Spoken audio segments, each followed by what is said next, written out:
Chapter 1, Nouns.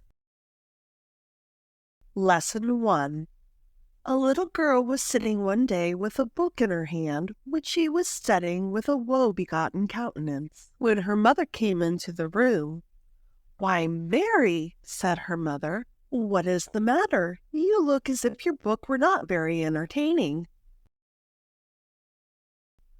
"No, indeed it is not," replied the child, who could scarcely help crying. "I never read such a stupid book. And look," she added, pointing to the pencil marks on the page, "what a long, hard lesson I have to learn.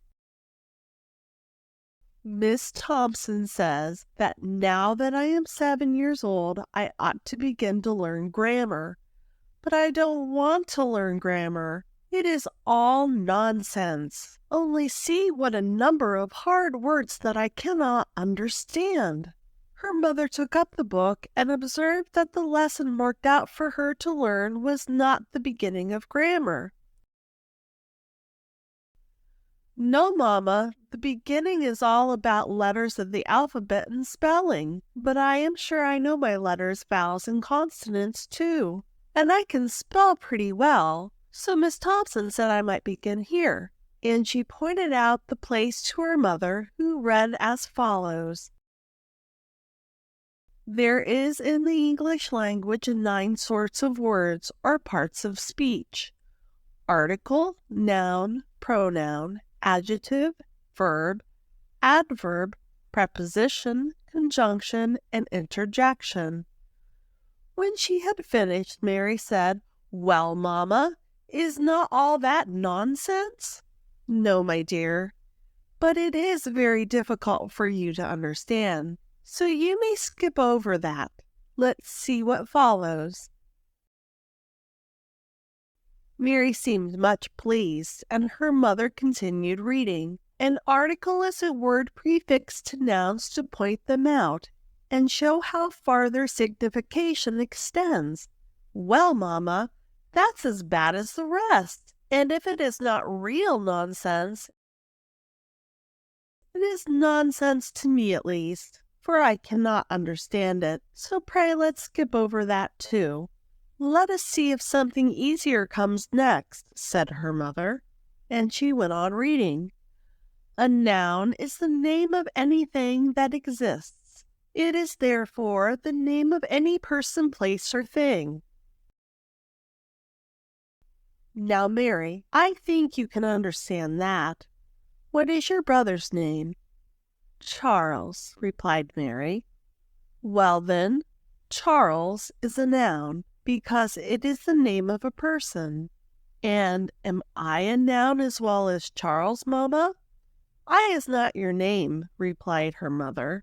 "When I call you, I do not say, 'Come here, I.' Oh, no, you say, 'Come here, Mary.'" "Then Mary is a noun because it is your name. But sometimes you say, 'Come here, child.' Is child a noun as well as Mary?" "Yes, because you are called child as well as Mary. And when I am older, Mamma, I shall be called a girl and not a child." "And is girl a noun too?" "Yes, every name is a noun." "Then Papa is a noun, and Mamma is a noun, and little Sophie is a noun, and baby is her other noun, because it is her other name, and John and George. Oh, what a number of nouns! Well, I think I shall understand nouns at last." And her countenance began to brighten up. "There are a great number of other nouns," said her mother. "Sheep and horses, cats and dogs, in short, the names of all animals are nouns, as well as the names of persons." "But the grammar does not say so, Mamma?"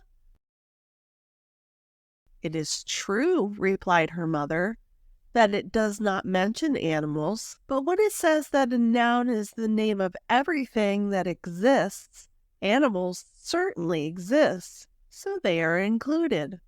Well, I think, Mamma, the grammar ought to have said persons and animals, or it might have said animals alone for persons or animals, Mary.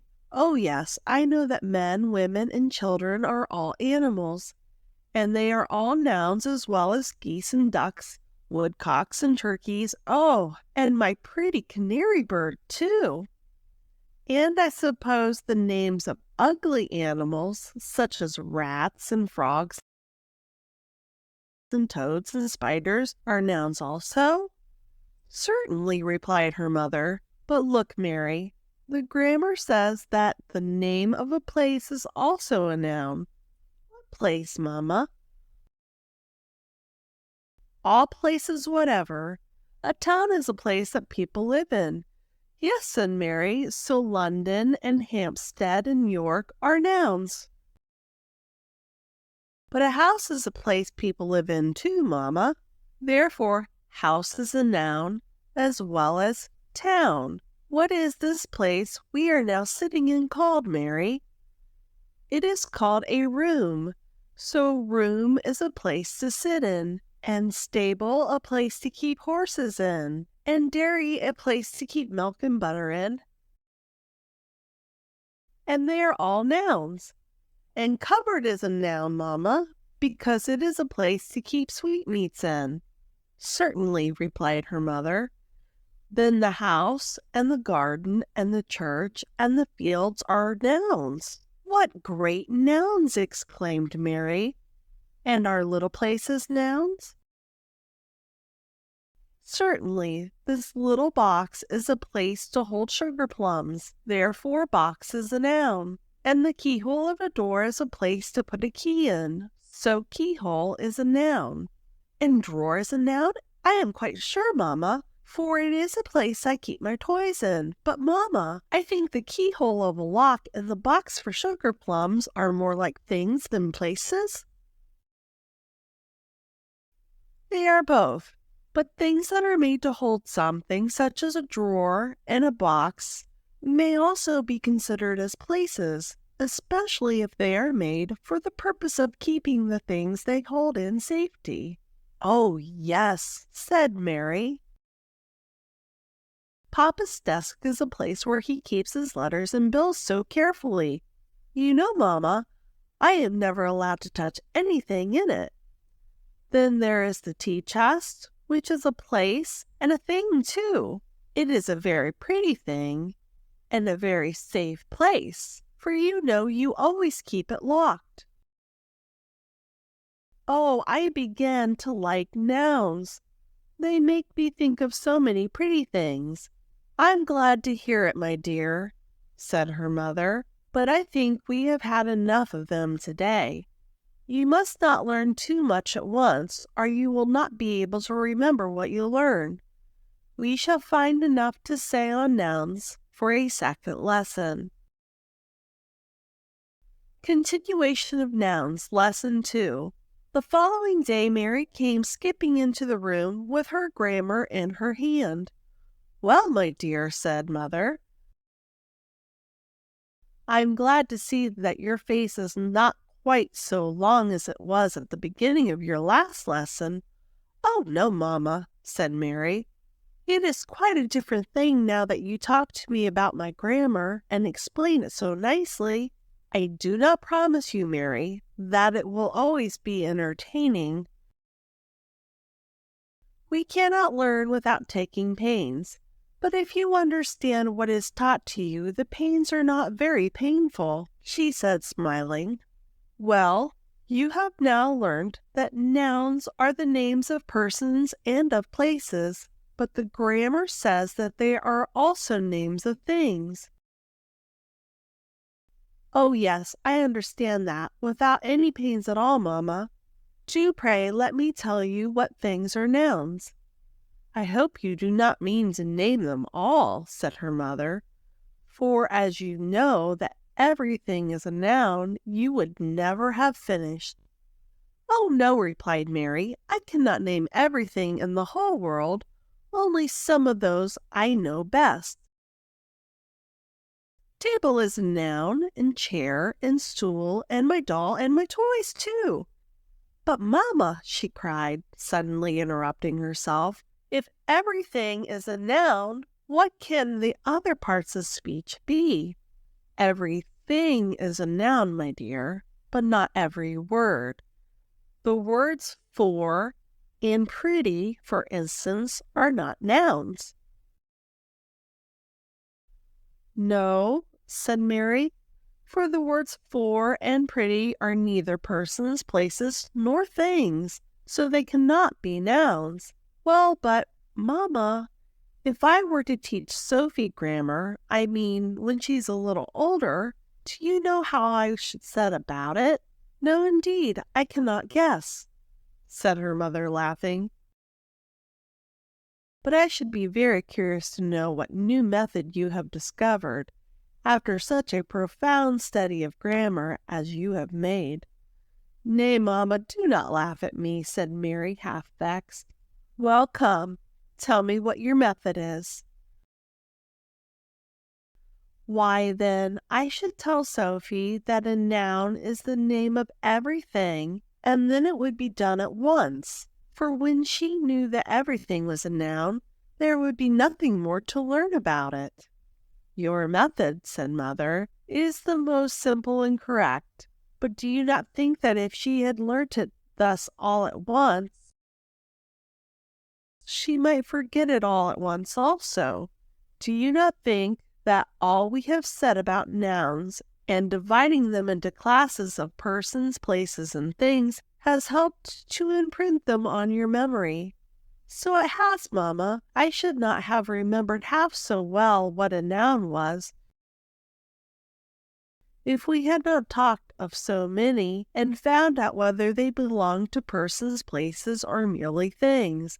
Oh, Mamma, she continued, looking at the window, there is a noun called a carriage coming trotting down the hill so fast.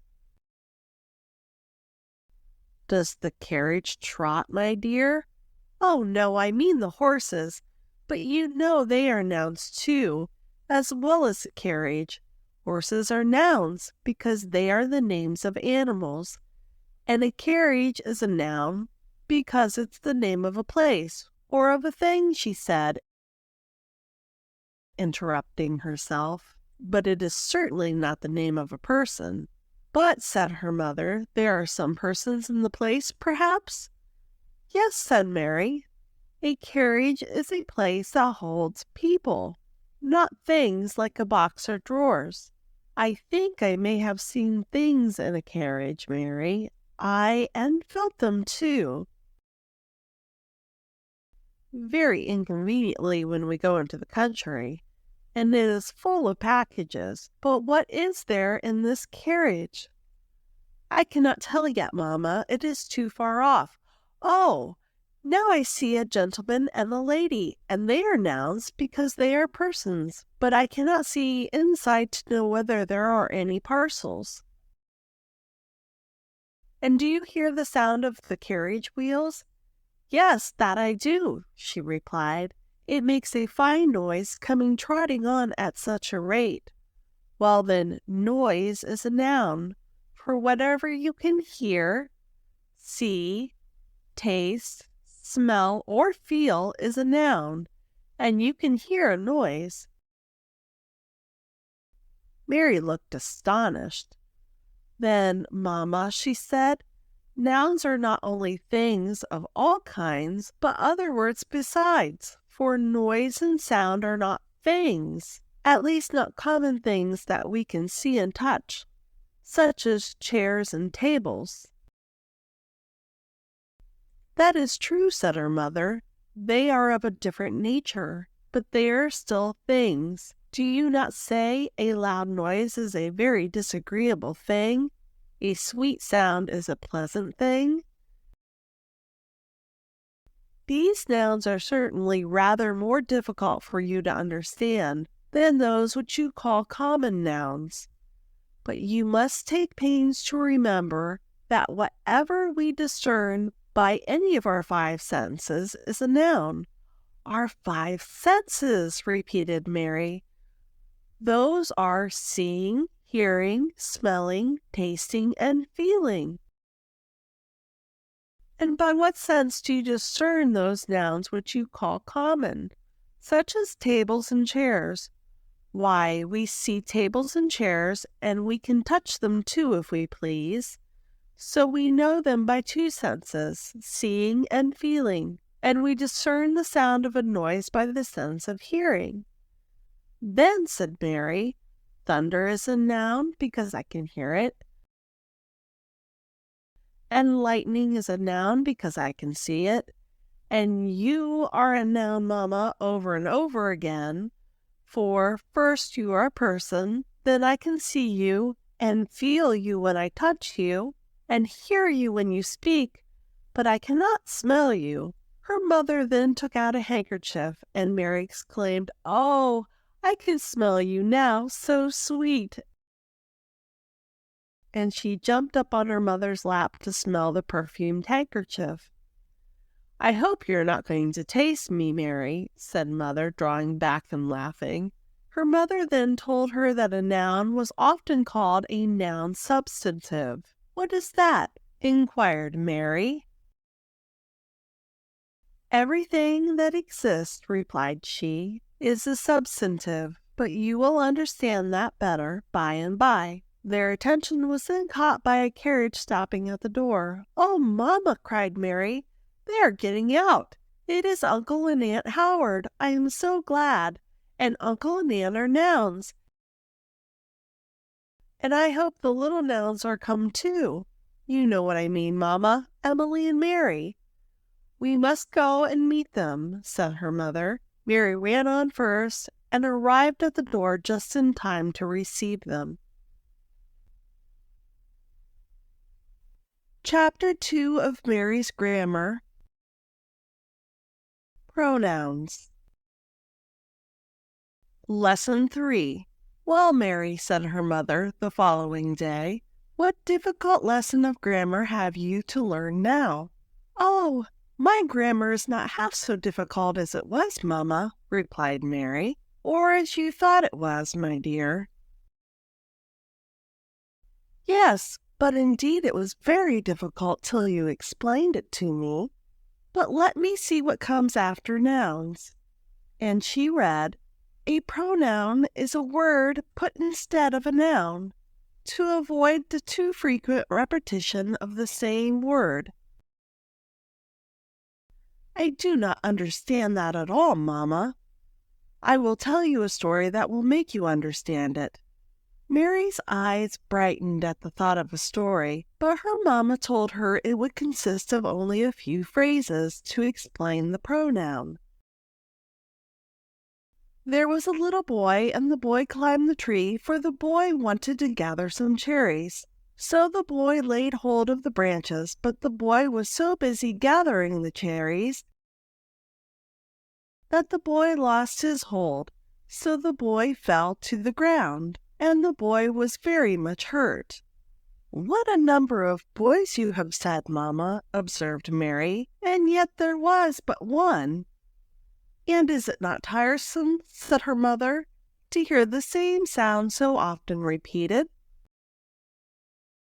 "Yes.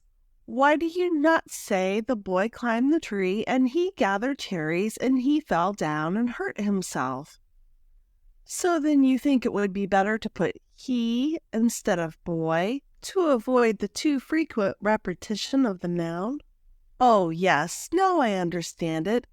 Boy is a noun, and he is put instead of the boy, and that is, instead of a noun. So he must be a pronoun." "And are there a great many pronouns, Mamma?" "Not so many as there are nouns, for he will stand for other nouns besides a boy. Look at that man yonder. He is whistling to his dog. What is the word he put for there, Mary?" "Oh, he is put instead of man. The dog follows him, Mamma. He is very obedient. So then he will do for boy and man and dog too." Very well. I am glad to see you understand it. Now can you tell me what pronoun you would use for that little girl with the blue bonnet that you see walking yonder? Oh, what a pretty blue bonnet she has, Mamma. Well, you have said the pronoun without thinking of it. Did I? Said Mary, surprised. What was it? You said she has a very pretty blue bonnet. Ah, so I did. She is the pronoun put instead of the little girl. And will not she do also for the lady who is with the little girl, just as he stands for both the man and the boy? Do you think she is her mamma? Whose mamma, my dear? The little girl's mamma. And why did you say her mamma instead of the little girl's mamma? Oh, because it's much shorter and easier to say her than to say little girl over and over again. Ah, now I guess why you smile, Mamma. Her must be a pronoun for the little girl as well as she. So then there is more than one pronoun for the little girl? Yes, replied her mother, there is more than one pronoun for one noun. But then, on the other hand, the same pronoun will stand for a great many nouns. Yes, as he stands for man and boy and dog, and she stands for both lady and little girl. You said just now, I am very hungry. Who does I mean? It means me, Mamma.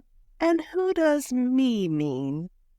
Why, your little Mary, you know, Mamma. Well, then, I and me are both pronouns which you say instead of Mary when you speak of yourself. But little Sophie does not know yet what pronouns mean, and she says, give Sophie some bread. Sophie is very hungry. Ah, so she does, said Mary, because she has not learned grammar. But you used pronouns before you learnt grammar, Mary. Mary was a little puzzled to know how she could use pronouns without having learnt them. At length she said, I knew what I and me and she and her and him meant, though I did not know that they were pronouns, and that they were used instead of nouns. Well, Sophie does not even know what I and me and she and her and him mean, so she does not use pronouns yet. And when will you teach her, Mamma? She will learn it as you did. By hearing pronouns frequently repeated, she will at last find out what they mean. Now tell me, when I speak to you, what do I say instead of Mary? You say dear child sometimes. And do I not often say you? I say, are you tired of walking? Will you sit down? So when you speak to another person, the pronoun you is used. But when we talked about the little girl with the blue bonnet, we said she, not you, because we talked of her. We did not speak to her. If we had spoken to her, we might have said, you have a very pretty bonnet. Is that lady your mamma? Now, Mary, can you find out a pronoun that will stand for both the little girl and the lady at the same time? Oh, no, Mamma, that must be very difficult.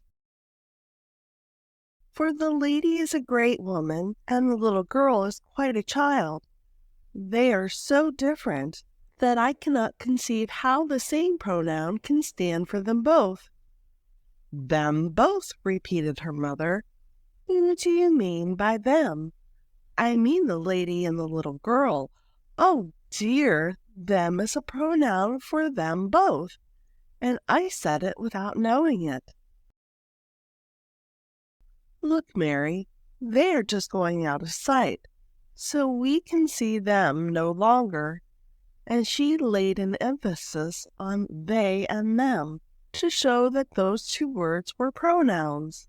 How funny it is, Mamma, said Mary, that one pronoun should stand for two nouns at once.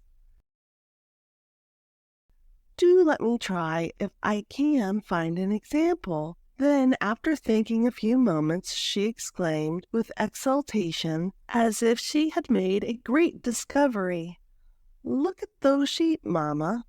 They are feeding in the field. Here is a box of sugar plums. May I taste them?"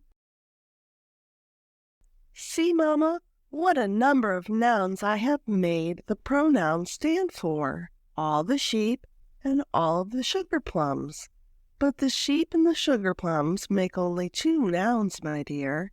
What do you mean, Mamma? Don't you see how many sheep there are in that field? And then the whole box is full of sugar plums?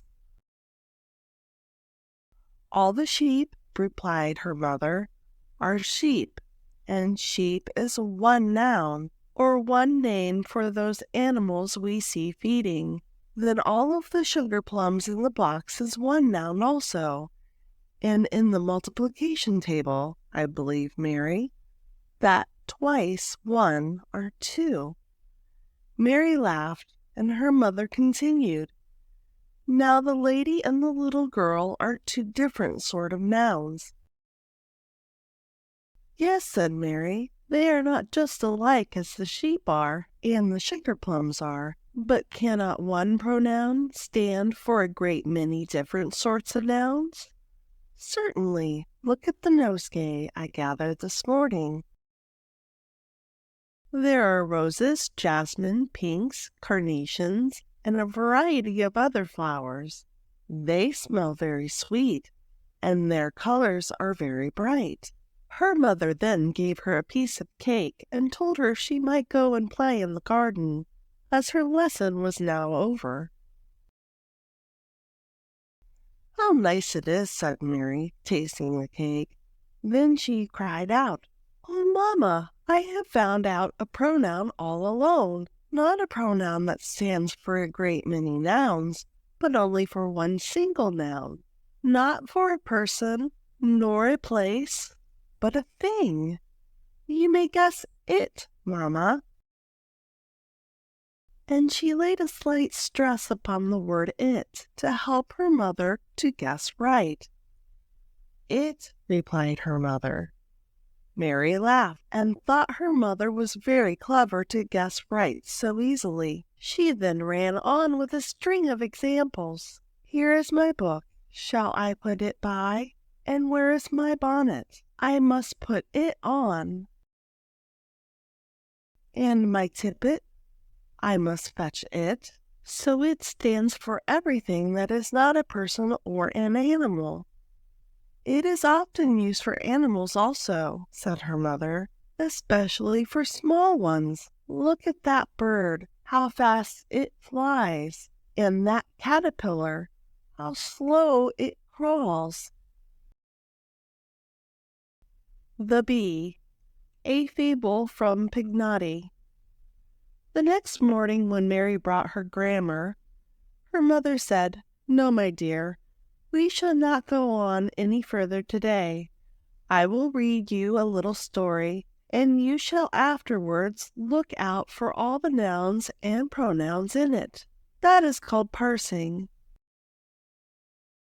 "Oh, how I shall like that," said Mary. "A story, and nouns and pronouns too. How funny it will be to find them out! It will require more painstaking than you perhaps are aware of. But for now, the story. There once was a little girl. "Girl," said Mary, "that is a noun." And what did the little girl do? She was playing alone in a pretty garden. She was very young, and ran over to the bed of flowers and rolled on the grass, filling her hands with daisies.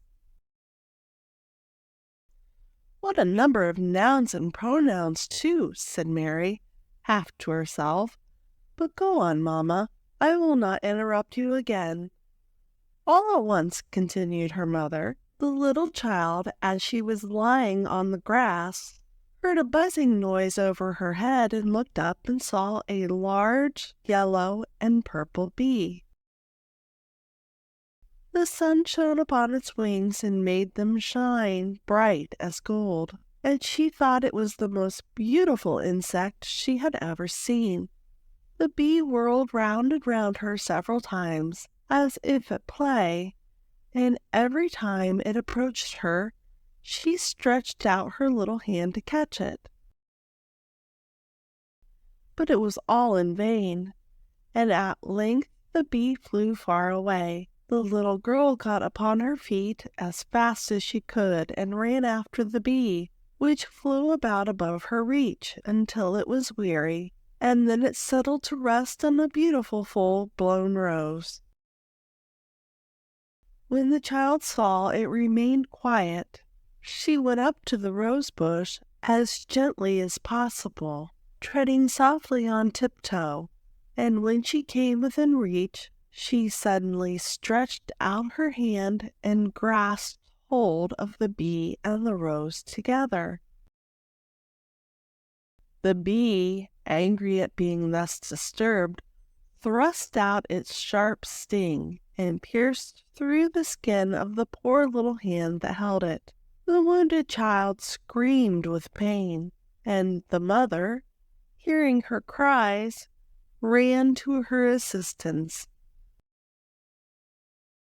She took the sting out of her hand, bathed it with arquebusade, and when the child was a little recovered from the pain and fright, her mother said, "My dear child, do not seize hold of everything that looks pretty without knowing what it is, for there are many pretty things that would hurt you." Mary was so much taken up with the child's suffering that she quite forgot the nouns and pronouns, and when the story was ended, her mother desired her to read it over attentively and to find out the nouns and pronouns it contained. Mary made out above 30 nouns and nearly as many pronouns, but she did not go through the whole story at once. Her mamma divided it into 3 parts, and Mary did it at 3 different times, which made it easier for her. Chapter 3 of Mary's Grammar. Adjectives. Lesson 4. The following morning, Mary came running into her mamma's room with her grammar in hand as usual. "Well, Mamma, what am I to learn today?" she said. "I begin to like my grammar," and observing her mother smile, she added, "Yes, indeed, really, and especially now that there are stories belonging to it." "I'm very glad to hear it," answered her mother. "Today you shall learn what an adjective is." "Pray explain it, Mamma, for it is a very hard word. Let us first see what the grammar says about it, Mary." And she read, "An adjective is a word added to a noun to express its quality, as a good child, a pretty toy." "Oh, but Mamma, I do not know what to express its quality means. You must tell me all about it, or I shall never understand it. Can you not explain it by some little story? I do not mean quite a whole story, but something like a story. That always makes me understand it." "You mean by example, I suppose," said her mother. "Well, let me think. When I walked out this morning, I saw a pony cantering along the road. What sort of pony was it, Mamma?" "Was it a little brown pony like Coco?" "No, my dear. It was a pretty, spirited, gray pony, but larger than Coco. Now your grammar says that an adjective expresses the quality of the noun. The quality means what sort of noun it is. The pony is a noun. Cannot you tell me what sort of pony it was that I have been describing? You said, Mamma, that it was a pretty, gray, spirited pony, larger than Coco. Well then, pretty, gray, spirited, and larger are adjectives, for they are qualities of the noun pony, and serve to distinguish it from other ponies. If when you ask me what sort of pony it was, I should reply, it has 4 legs with hooves and a head, would that satisfy you? No, indeed, for all ponies have legs and hooves and a head, so I should not know what sort of pony it was, if you made such an answer. Well then, you see that it is necessary to find out something that distinguishes one pony from another, such as being gray and pretty. And to give you an idea of its size by saying that it is larger than Coco. Distinctions of this kind are called qualities. But, Mamma, there are many other ponies that are pretty, gray, and larger than Coco. That is true, and the pony I have seen is one of those. The adjective does not point out qualities which distinguish one pony from all others, but qualities which distinguish some ponies from other ponies. But suppose, said Mary, the pony had some quality so very strange that no other pony in the whole world was like it. Suppose it had wings. That would distinguish it from all other ponies. I should then call it a monster, Mary, and not a pony, for no pony has wings. Cato, our black dog, must be an adjective, Mamma, because black distinguishes him from dogs of another color. No, dog, you know, is a noun, but black is an adjective put before the noun to show one of its distinguishing qualities. Thus, blue is an adjective put before your frock to show what is the color of your frock. And in the evening, white will be the adjective of my frock, Mamma,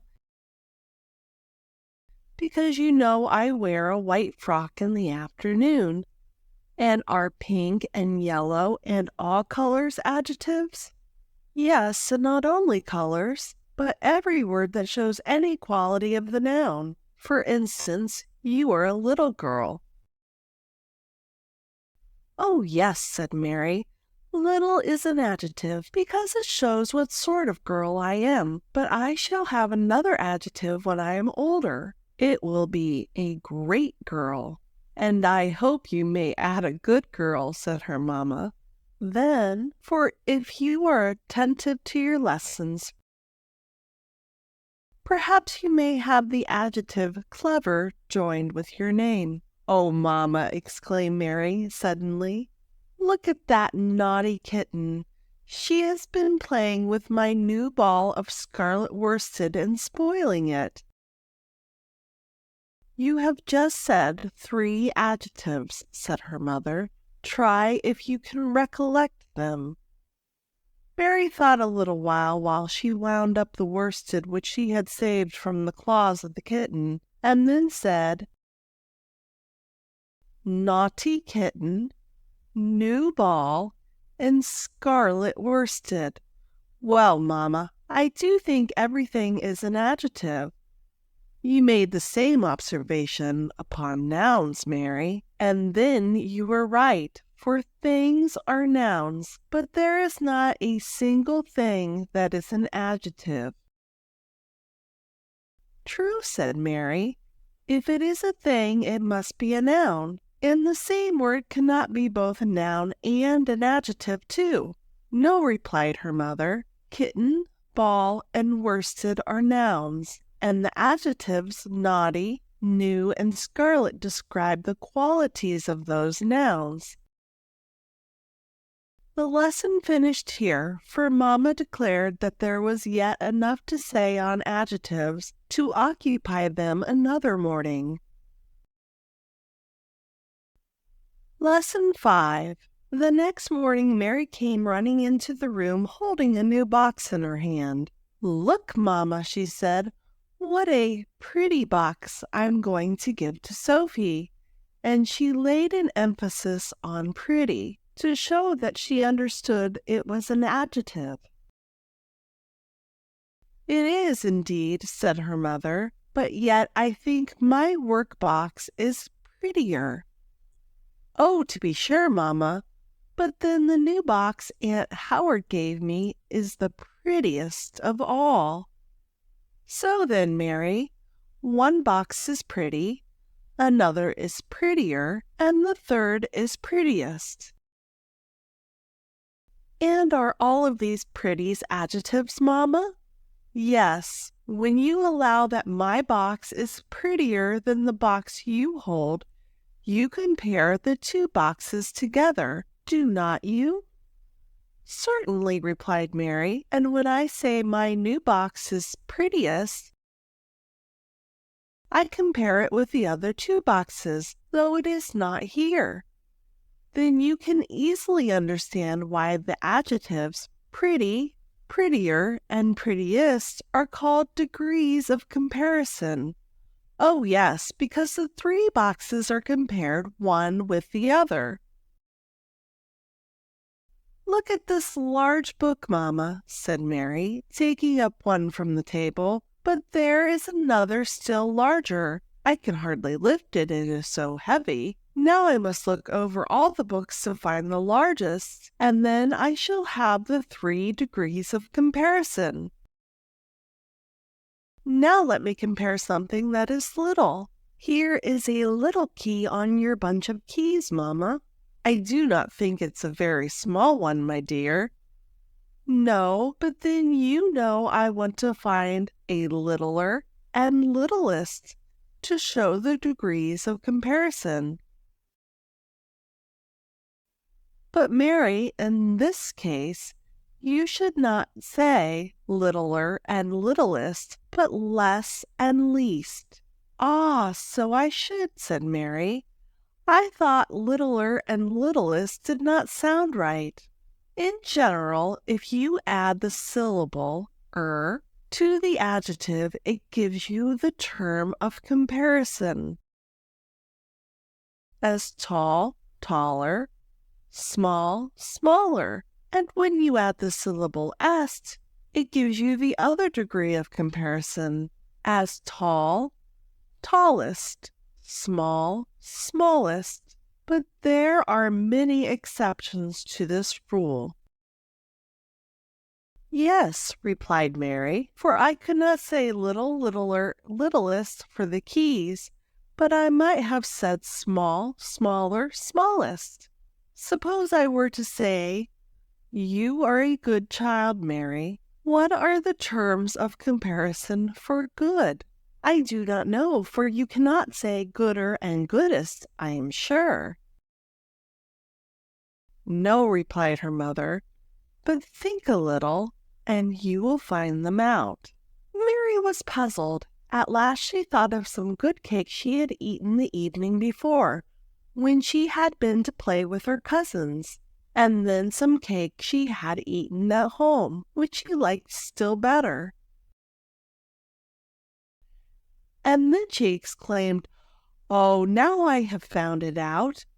Good cake, better cake, and best cake. Those are the 3 degrees of comparison. And Mamma," added she, "I dare say that you will find out that I shall be a good girl, a better girl, and a best girl at last." "I shall be very glad if I do," said her mother, smiling. "But tell me, did you eat much of this good cake with your cousins?" "I believe I did, Mamma, but Charles ate more." "Oh, I am afraid Charles was a little greedy boy," said her mother. "No, it was Harry who was the greedy boy, for he ate the most of all. Ah, those are the 3 degrees of comparison. Much, more, most. I ate much cake, Charles more, and Harry most. The degrees of comparison in adjectives of more than 2 syllables, said her mother, are usually formed by the addition of the words more and most, for it would be tiresome to lengthen out the words that have already 3 or 4 syllables. Thus, if you say an agreeable woman, you cannot say an agreeabler woman or an agreeablest woman. No, indeed, replied Mary. That would sound very disagreeable. But you may say a more agreeable woman and a most agreeable woman, and you may say a sensible man or a more sensible man and a most sensible man. Now, said her mother, I will tell you the names of these degrees of comparison. The first is called positive. If I say this fire is hot, I mean that it is positively hot. But if I say the fire in the dining room is hotter, then I compare the fire in the drawing room with the fire in the dining room. And therefore, this degree of comparison is called comparative. But where shall we find the hottest fire in the house, Mary? Oh, in the kitchen, Mamma, where the cook roasts the meat and dresses all the dinner.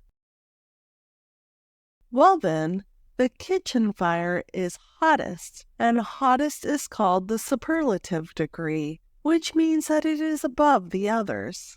But, Mamma, when you said, this fire is hot, you did not compare it with any other fire. So how can hot be a degree of comparison? What you observe is very true, Mary, correctly speaking. The positive adjective is not a degree of comparison.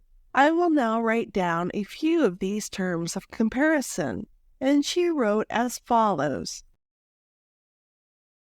Positive, comparative, superlative. Rich, richer, richest. Wise, wiser, wisest.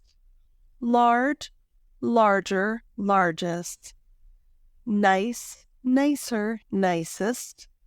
New, newer, newest. And pray, Mamma, said Mary, write down some of the adjectives you cannot put and s to.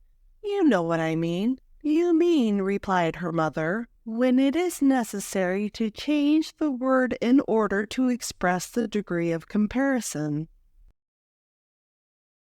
Then she wrote, positive, comparative, superlative.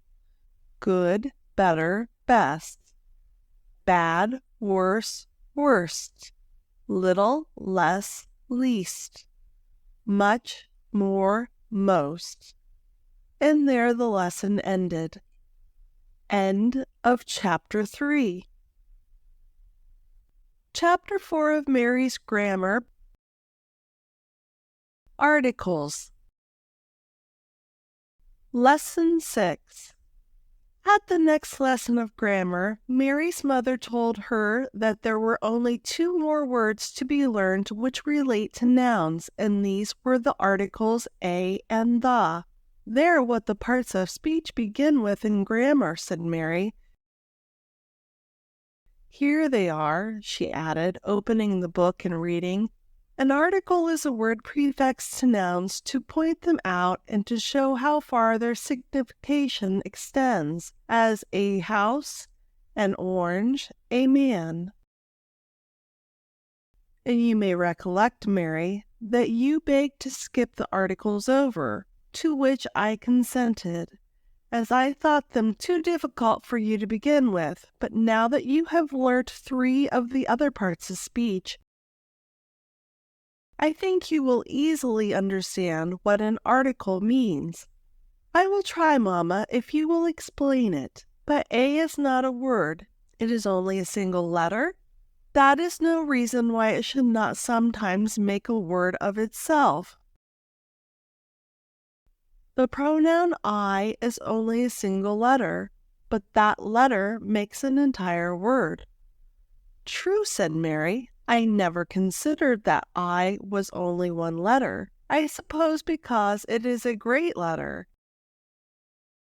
And so it looks more like a word by itself. Great or small makes no difference, my dear. It is the sense and not the size or the sort of letter that you must think of. The article A is a capital letter when it begins a sentence, as, a man came here. But it is a small letter if it comes in the middle of a sentence, as, give me a shilling. Now let us consider the sense or meaning of the articles and the difference between a and the. Suppose the gardener were to come in and say, a tree has blown down in the garden. I should not know which of the trees had been blown down. Oh, mamma, cried Mary eagerly, I know what you would do. You would ask the gardener about its adjectives, to know whether it was a large or a small tree, or young or old, or pretty or ugly. But that would not satisfy me, said her mother. I should want to know not only what sort of tree it was that was blown down, but which particular tree it was, and adjectives will not always tell me that. Mary was disappointed that she had not guessed right. And she said, then, Mamma, you only need to ask him which tree it was. And he might reply, said her mother, the great tree that grew on the bank. So you see, the points out that one particular tree that has blown down, whilst A merely states that it is some tree or other without saying which. But, Mamma, that would not show you which tree was blown down until the gardener told you that it was the great tree that stood on the bank. That is true, my dear. That does not tell you which tree it is, but it tells you that the explanation is coming. For whenever the article the is used, some account or description is sure to follow. The sense is not complete without it. And if the gardener said the tree, I should not understand him. But when he adds, which stood on the bank, the meaning is clear. Yes, said Mary, I understand. Suppose I were to say, pray, Mamma, buy me a doll. I should mean any doll you liked. But if you took me to a toy shop, I dare say that I should ask leave to choose it, and I should say, pray buy me the doll with the pretty blue eyes that open and shut. Very well, said her mother. The would point that you wished to have one particular doll, and pretty blue eyes would show me which one it was. Oh, yes, said Mary. The pretty blue eyes are the adjectives. I mean pretty and blue, for I know eyes is a noun. And these adjectives help distinguish the doll from the others. So you see, Mamma, the article the will not do alone to show which doll I wished for. No, replied her mother. The article the only points out the particular doll, the description of which immediately follows, and in the description, adjectives, nouns, and all sorts of words may be introduced. The article a, continued her mother, can be used for nouns of the singular number only. You cannot say a houses, a flowers. Oh, no, said Mary, laughing. But you may say the house as well as the houses, the flowers as well as the flower. So the is both singular and plural. Or at least, said her mother, the can be used for nouns either singular or plural, whilst a can be used only before a noun singular, because a means one. The is called the definite article because it defines or points out the particular object which is afterwards described, as in the instance, the great tree that grew on the bank. A is called the indefinite article because it does not define anything or point out any particular object. "Mama, will you give me a apple?" said Mary. That is the indefinite article. But do you think that sounds right, Mary? No. I think I ought to say, "Give me an apple," but is an article? Yes. When the noun begins with a vowel, as apple does, the article a must be changed into an, merely on account of the sound, for the meaning is the same. You know which of the letters are called vowels? Oh, yes, A, E, I, O, U, and Y. Well then, think of some noun that begins with a vowel, and see whether you must not change the article a into an before it. Mary thought a little, and then said, "Egg begins with a vowel, so I must say an egg, not a egg." And you must for the same reason say an elephant, an ox, an ass, an ape, an orange. But there is another case in which an must be used instead of a. It is when the noun begins with an H, which is not aspirated. You know what aspirating the H is? Oh, yes, replied Mary, and she repeated, horse, hand, heart. You always make me aspirate the H's when I read, Mamma. Not always, for they should not always be aspirated. In the word hour, the H is not aspirated, nor in the word heir or honor. Therefore you say an hour, an heir, an honor, but not a hour, a heir, a honor. Oh, no, cried Mary, that would sound very bad. The, continued her mother, never changes because the hour sounds as well as the horse, though in hour the H is not aspirated, and in horse it is. Then, Mamma, after all, there are 3 articles instead of 2, a, and the. I have no objection to you considering them as 3 different words, but it appears to me that as a and an have exactly the same use, I should call them the same article. And can a and the be put before pronouns as well as nouns? Inquired Mary. No, my dear, you cannot say a he, the she, and it. That would be quite nonsense. Articles, continued her mother, can be placed only before a noun or before an adjective which is followed by a noun. A pretty, a hard, the high, the blue is nonsense, but a pretty flower, a hard stone, the high hill, the blue sky is sense. You can understand the meaning of each of those phrases clearly. Oh, yes, they are very short, said Mary, only 3 words in each, an article, an adjective, and a noun, and those 3 words make sense. Then, Mamma, if I wanted to know whether a word were a noun or not, I have only to put an article before it and see whether it makes sense or nonsense. If I put a before tall, I know that tall is not a noun because a tall is nonsense. But if I put a before man or house, I know that man and house are nouns because a man or a house is sense. That is very true, Mary, but I think it is a still better method to know whether a word is a noun or not by understanding its meaning. I think we may now take leave of articles and conclude our lesson for today. But, Mamma, you will tell me a little story, will you not, that I may find out adjectives in it? That will help me remember them."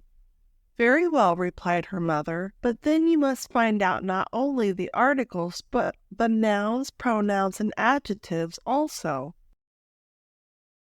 "I will read you this story tomorrow, for you have had quite enough grammar today." The Hens and Chickens. A hen, who was confined under a hen coop in the poultry yard, had a large brood of young chickens. I believe there were no fewer than 12 of them. They were so small that they could get in and out of the coop between the twigs of the wickerwork. But the hen was too large to get out, and she was sadly afraid of her little chickens running away and being lost. So when they went out of the coop, she called after them as you have heard hens call their chickens, "Cluck, cluck, cluck!" And when the chickens heard her, they ran back into the coop. She sometimes picked up grains of corn to give them to eat, and sometimes she nestled them under her wings and kept them as warm and snug as if they had been in a nice bed. One day, the hen saw a large hawk flying high in the sky. She knew that it was a bird of prey. That is, a bird which seizes on little birds and carries them away. The hen was terribly frightened lest a hawk should pounce down upon one of her little chickens, seize it in its sharp talons, and carry it away.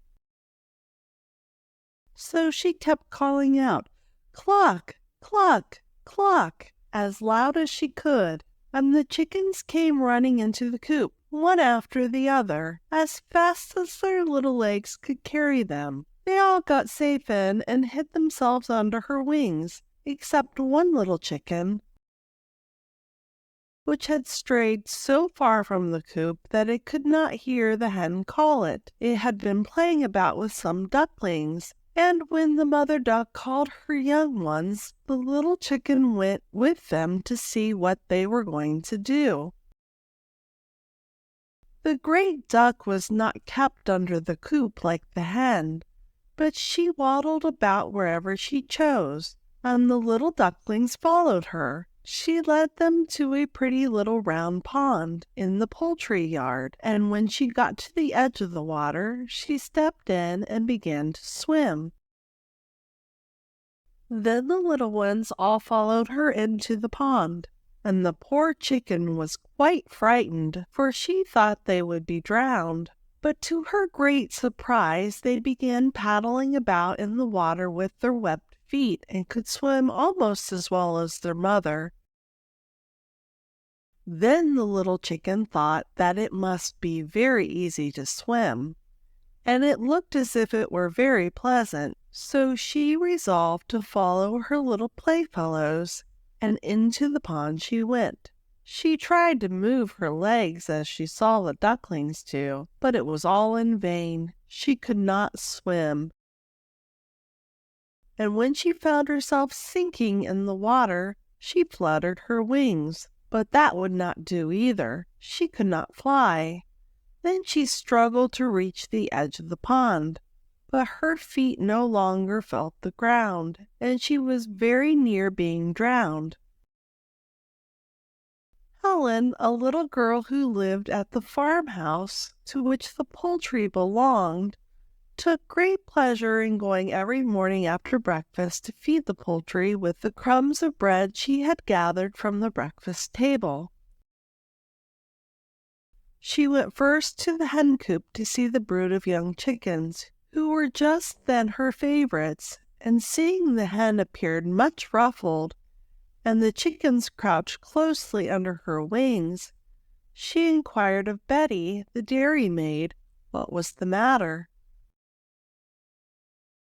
"Oh, Miss Helen," said Betty, "there has been a hawk flying over the poultry yard, which has terrified all the poor creatures. But, what is worst of all, I fear that it has carried off one of the little chickens, for I have just been counting them over to see if they were all safe,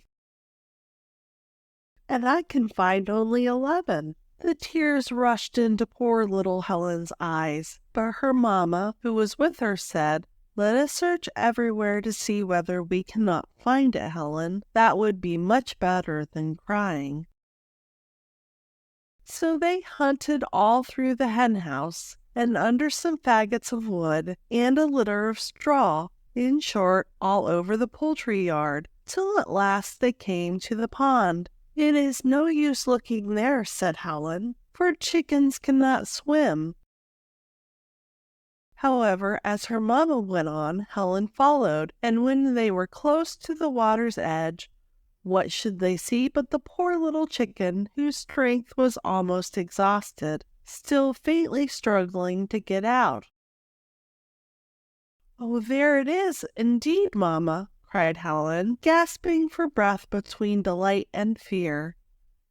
Her mother seized hold of a wooden shovel which happened to lie on the ground, and pushing it into the water under the chicken, brought it safely ashore. Helen hugged it in her arms, though it was wringing with wet, and carried it into the house, where she dried its feathers and warmed it well, and then gave it some crumbs of bread to eat. "I need not to give it any water, mamma, for I'm sure it has had enough of that, and I dare say the mere sight of water would frighten it. But I believe the crumbs frighten it, too, for see, mamma, it will not eat." "The best comfort you can give the poor bird, Helen," said her mother, "is to take it back to the coop. It will recover more quickly under its mother's wing than anywhere else." Helen longed to nurse the chicken a little longer, but when she found she could not make it eat, she carried it back to the poultry yard and put it under the coop. The hen was happy to see her safe back. She stretched out her wings for her to nestle under them. Then she picked up some grains of corn, which she gave her to eat, and the poor chicken was so glad to get back to her mother, after all the fright she had had, that she thought she would never leave her any more. "Now, Mary," said her mother, "this story is a great deal too long for you to find out the nouns, pronouns, and adjectives it contains in one day. I advise you to divide it into portions of 6 or 8 lines, and make each of them a separate exercise of parsing." Chapter 5. Verbs. Lesson 7. There had been no lesson of grammar during the whole week, in order that Mary might have time to fix in her memory what she had already learned, before she began anything new. At length she brought her exercise, and showed her mother that she had gone through the whole of the story of the hen and chickens, and had found out in it the several parts of speech she had learned. Her mother then thought it time to proceed to the verbs. Mary accordingly fetched her grammar, and her mother read as follows. A verb is a word which signifies to be, to do, or to suffer. "I cannot understand that at all," said Mary with a long face.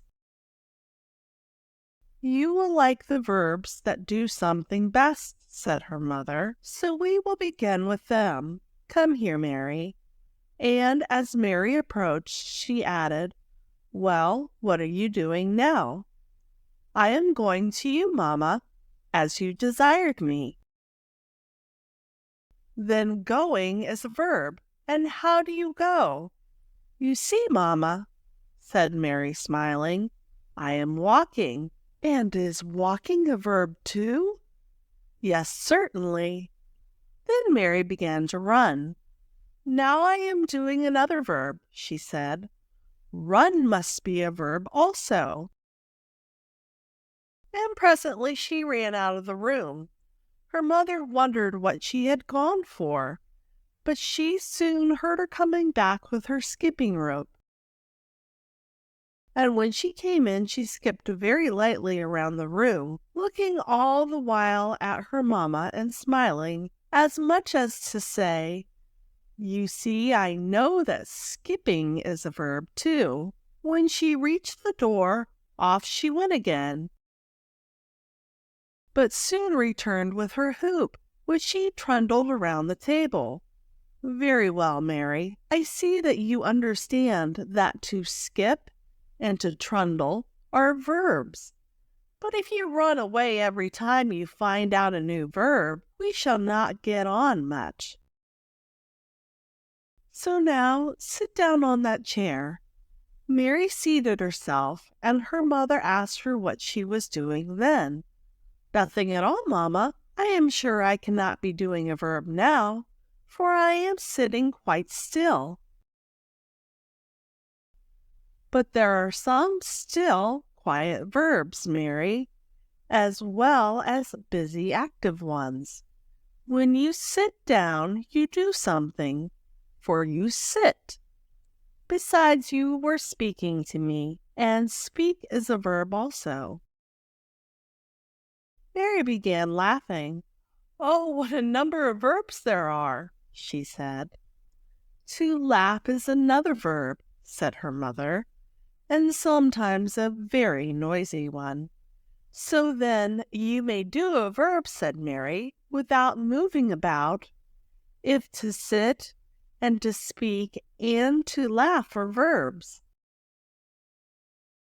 "Yes, and you may do a verb, as you call it, even without the slightest motion of any part of your body, for the actions of the mind are verbs as well as those of the body.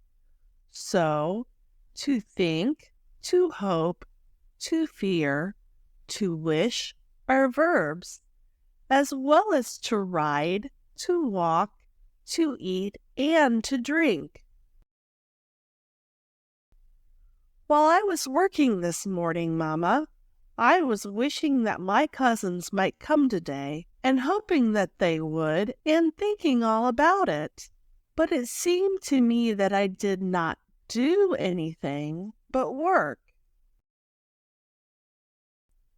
"Your body did nothing else, but your mind was active, as you describe, and your thoughts, Mary, are part of your mind. Then verbs not only express the actions of the mind and the body, but their state or manner of being, such as being hot or cold, or being hungry or tired, or being pleased or vexed." "Well, I am sure I am always either being a verb or doing a verb, for I am always busy about something, unless I am tired or sleeping, and those, you know, are being verbs." "Then, Mary, verbs do not only express the action or being of men, women, and children, but of all animals and all things, as the sky is bright, the flowers are faded, the nut is cracked, your frock is torn." "Indeed, Mamma," said Mary, looking anxiously at her frock, "I did not know it. Where is it?" "The rent will soon be mended," said her mother, smiling. "It was only a make-believe example of the state of your frock." "Oh, Mamma, there is one verb I want very much," said Mary. "I am so hungry." "To be hungry is a verb, it is true," replied her mother.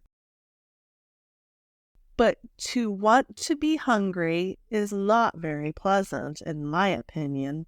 "Oh, no, Mamma. The verb I want is to eat.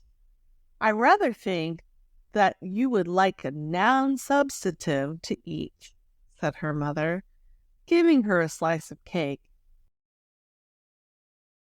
Mary began eating, and between the mouthfuls she said, "Now I have got the noun, and I am doing the verb." Having finished, she complained that the cake had made her thirsty. "That is one of the still, quiet verbs," she said. "But I should like to do one of the more busy verbs with a noun, Mamma." Can you guess what I mean? I think I can. You want to drink some water. Indeed, how cleverly you have guessed it. To drink was the verb, and water was the noun. I must tell you now, Mary, said her mother, that there are 3 different sorts of verbs, called active, passive, and neuter. I know what an active verb means, cried Mary. It is a busy verb. When you are doing something active, like that bird yonder. Look, Mamma, how fast it flies. I am sure to fly must be an active verb. No, my dear. An active verb means not only that you do something, but that you do it to somebody or to something else. When I say I love, I mean that I love somebody or something else, do I not? Yes, Mamma, you love me. But when the bird flies, his flying has nothing to do with anyone else. Yet, Mamma, you sit there quite still while you love me. How can that be an active verb? I think when I love you, Mary, so my thoughts are active, though I do not move. However, if you wish for something more active, come here. And she gave Mary a kiss.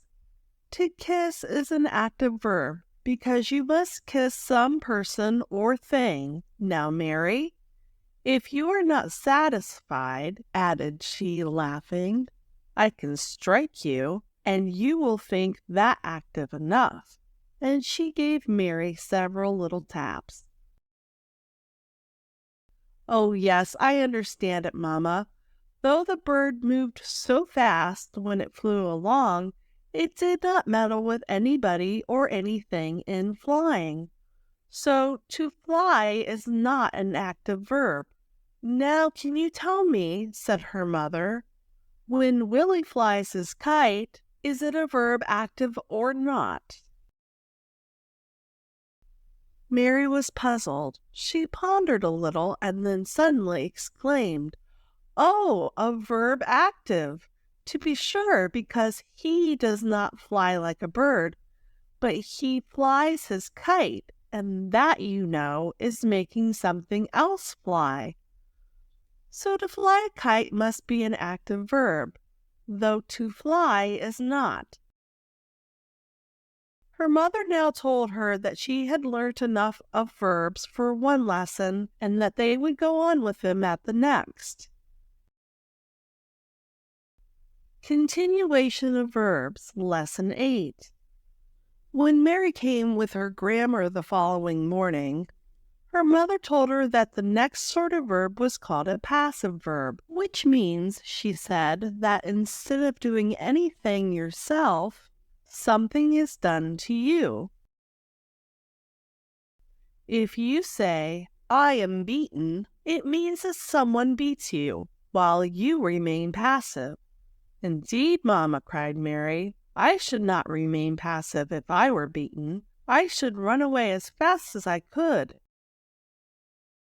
And off she ran so close to the fire that her mother called out, Take care, Mary, if you go so near the fire, you will be burnt. Can you tell me what sort of verb to be burnt is?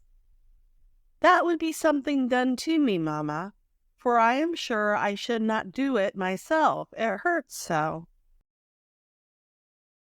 It would be something, not somebody, that burnt me, for it would be the fire that burnt me. But I suppose whether it is a thing or a person does not signify. No, said her mother, it makes no difference what it is that acts upon you. To be burnt, to be beaten, to be scolded are all passive verbs. I think passive verbs are very disagreeable, said Mary. One has nothing to do but remain quiet and suffer something to be done to you. No, said her mother, that is not necessary. If you were burnt, you would probably scream out for help and run away. But unless you extinguished the flames, so long as you were burnt by them, the verb would be passive. When you are acted upon, you are considered as passive, whether you remain quiet or not. To be caught is a passive verb, whether you struggle to get free or not. To be thrown down is a passive verb, though you are certainly in motion whilst falling.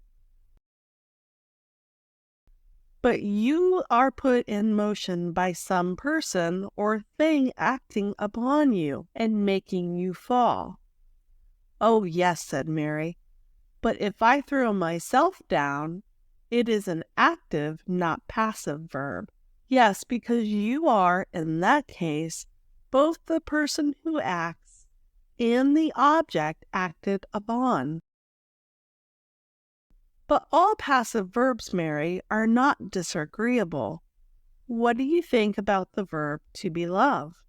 Oh, that is very pleasant, but Mamma, I thought you said the verb to love was an active verb.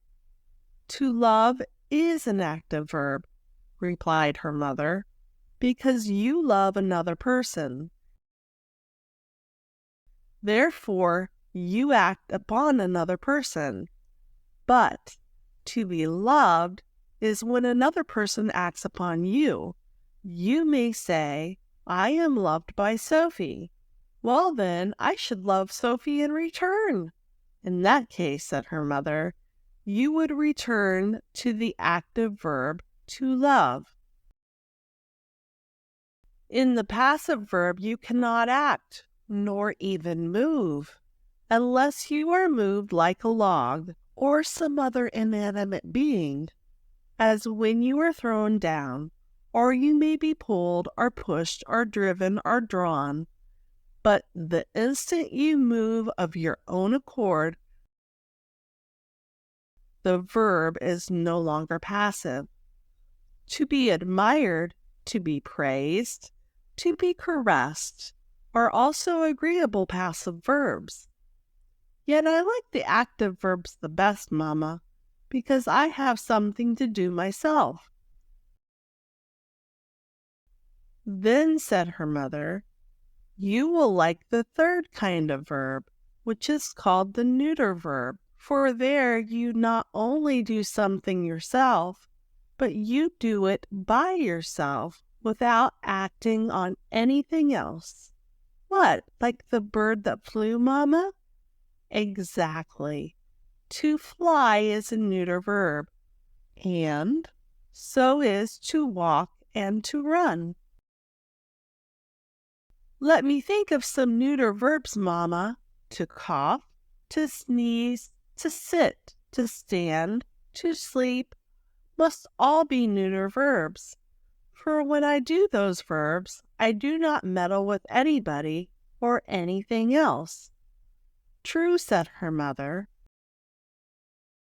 But now, Mary, we have been talking so long about verbs that I think we must go into the garden to refresh ourselves. So run and put on your bonnet. Mary was soon ready, and they went out. Look at that snail, Mamma, said she. How slowly it crawls. To crawl is a neuter verb. I remember that. But I will make it go a little faster. She gathered a twig and touched the snail with it. The snail drew in its horns. Oh, poor little snail, said her mother, do not hurt it. Indeed, I did not hurt it, Mamma. It is only frightened.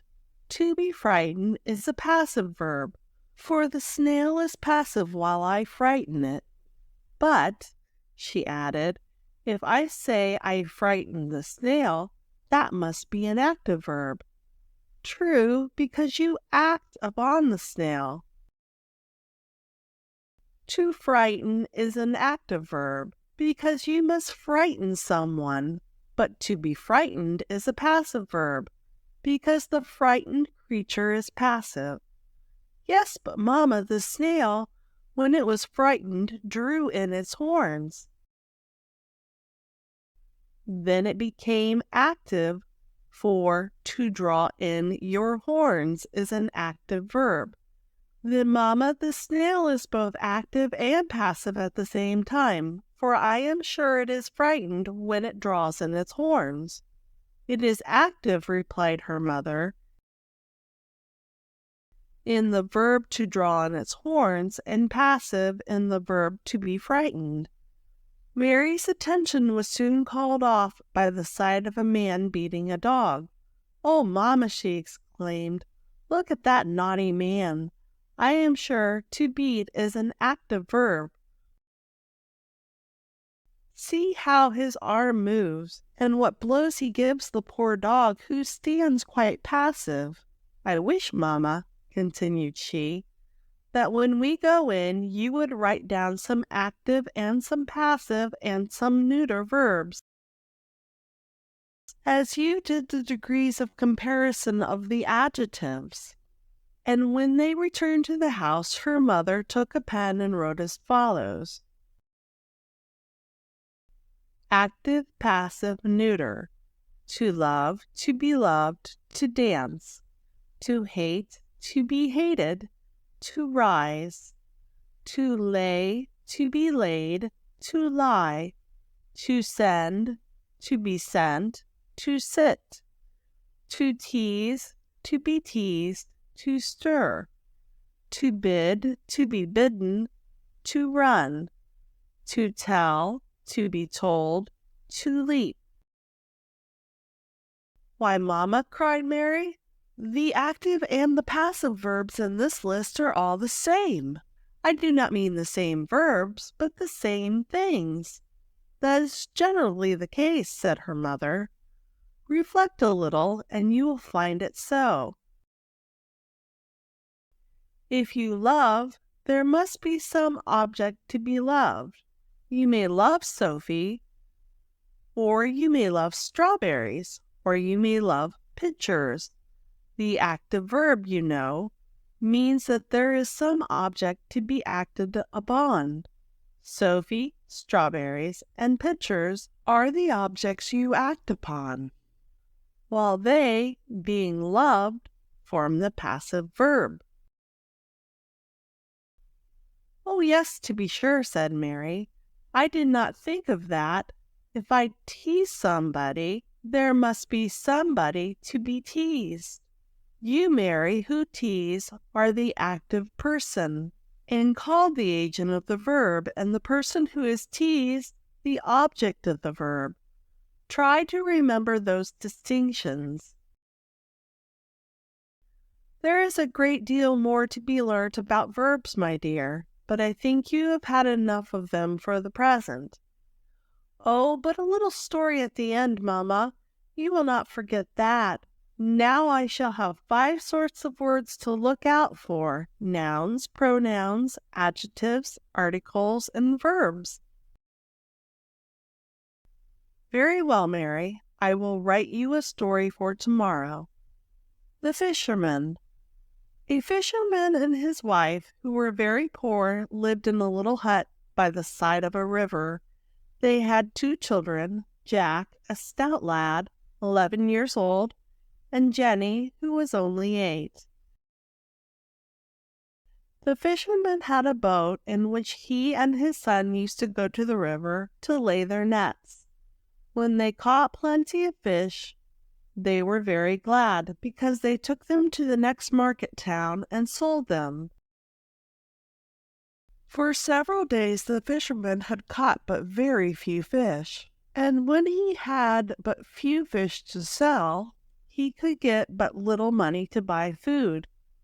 For a long time the family had nothing but bread and potatoes for dinner, and the poor children longed for a little meat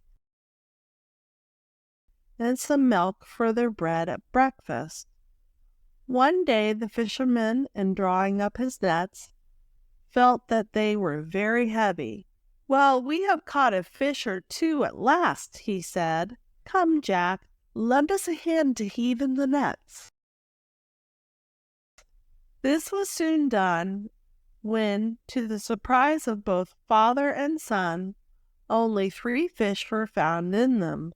One of them, it is true, was very large, but it was still more remarkable for its weight. "Why, one would think this fish was made of lead," said the fisherman. "There must be something inside."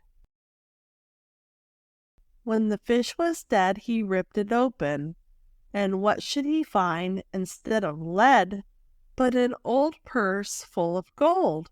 "Well, good luck has come at last," cried the fisherman.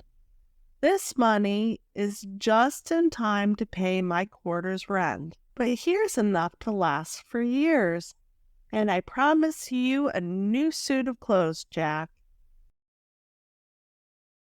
And there's enough to buy a new gown for Jenny, too, father, is there not? Aye, and for your mother and all." They hastened home with their newly found treasure, and the wife was no less pleased than they were. But she could not help saying, "What a sad thing it must be to the poor man who lost it." "Poor man," repeated her husband. "I think he must be a rich one to have so much gold." "Aye, while he had it," she replied. "But now that he has lost it, he must be poor." "Mayhap he may have a deal more," said the fisherman. "However, there is no finding out whom it belonged to once, so now it belongs to me, who have fished it up." "I wonder how it got into the river," cried Jack. "And how the fish came to swallow it," said Jenny, "for gold is not good to eat." "No, but it will buy many things that are," replied her father, "and I promise you a rare dinner tomorrow. What do you say to a beefsteak pudding and a pot of ale?" They counted over 20 guineas. The fisherman's wife rubbed them as bright as she could and put them into her husband's leathern purse, and she gave the old purse, which was quite worn out, to Jenny. There were 2 metal rings or runners to this purse, and little Jenny tried to rub them bright as her mother had done the guineas.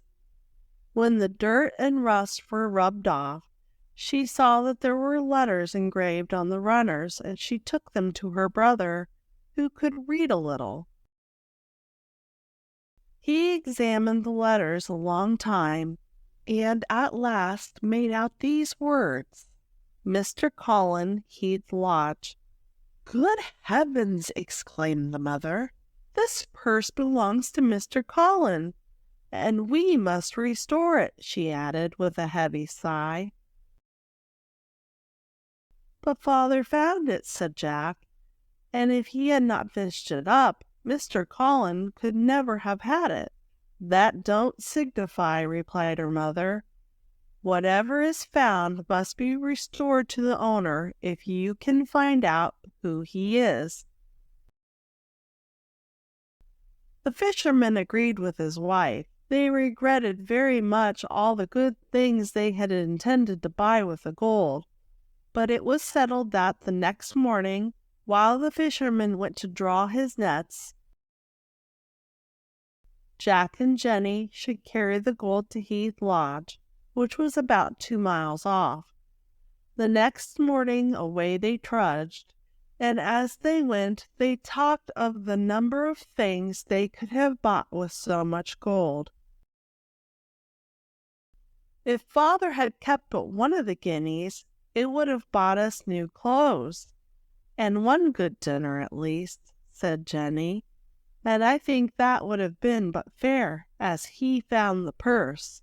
"Father knows best," replied Jack, "and he said that it would not be honest to keep back a single penny, but that perhaps the gentleman would make us a present for taking back the money." "Oh, I dare say he will," cried Jenny. "What do you think he will give us?"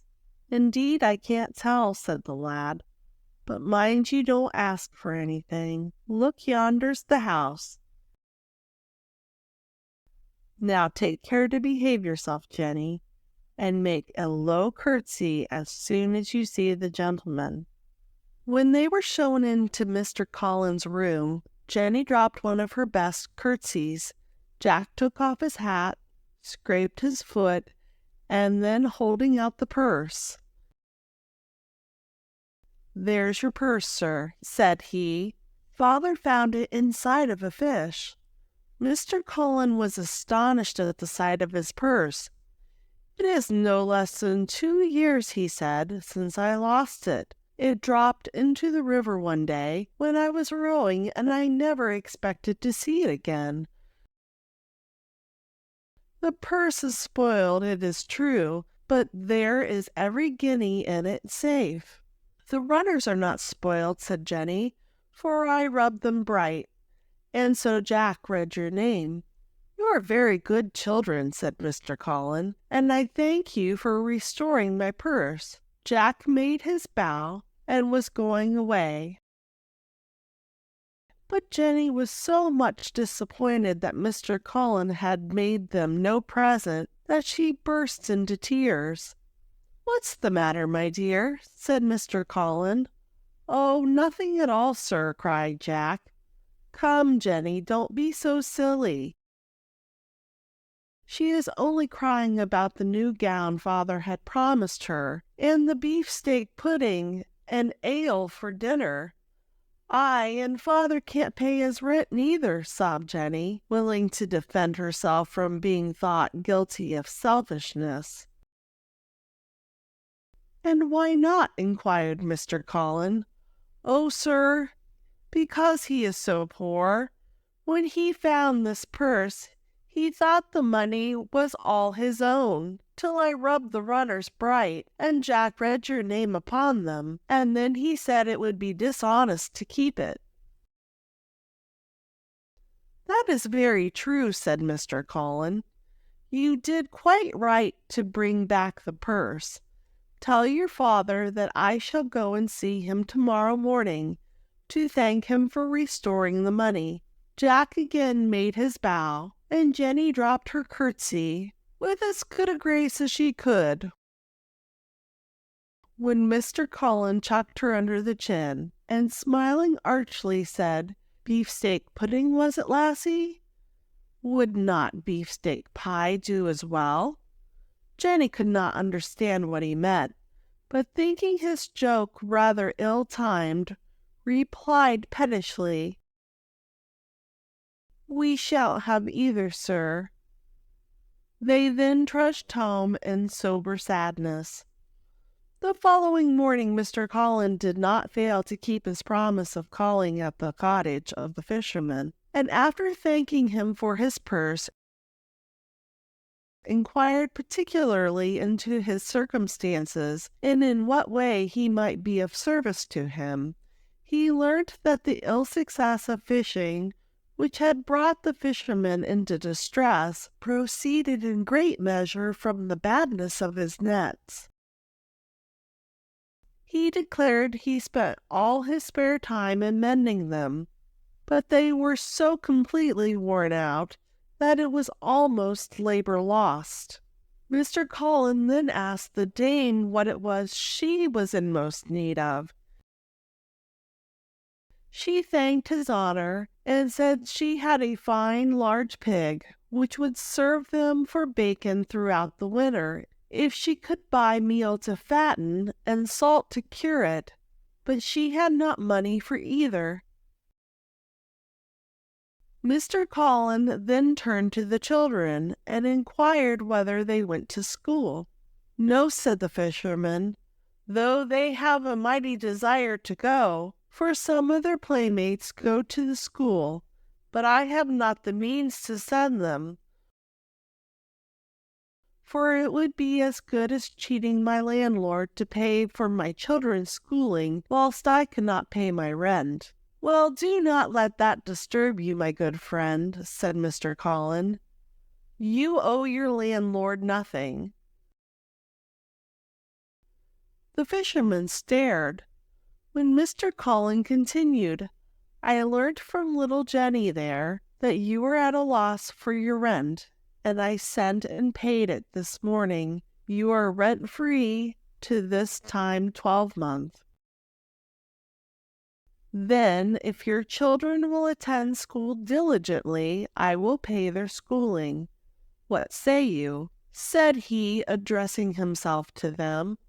"Oh, I shall never fail," answered Jack, "unless father wanted me to draw the nets. But I could lend a hand at that between school hours." Jenny was vastly pleased, but looked at her mother, who answered for her that she would be very regular in her attendance.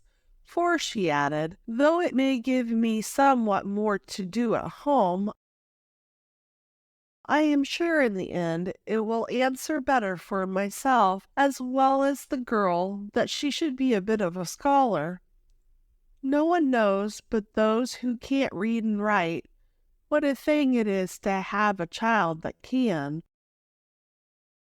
Why, even the little that Jack knows is of great use to us. You see, sir," added the good woman with a great simplicity, "it was Jack found out your name on the runners of the purse.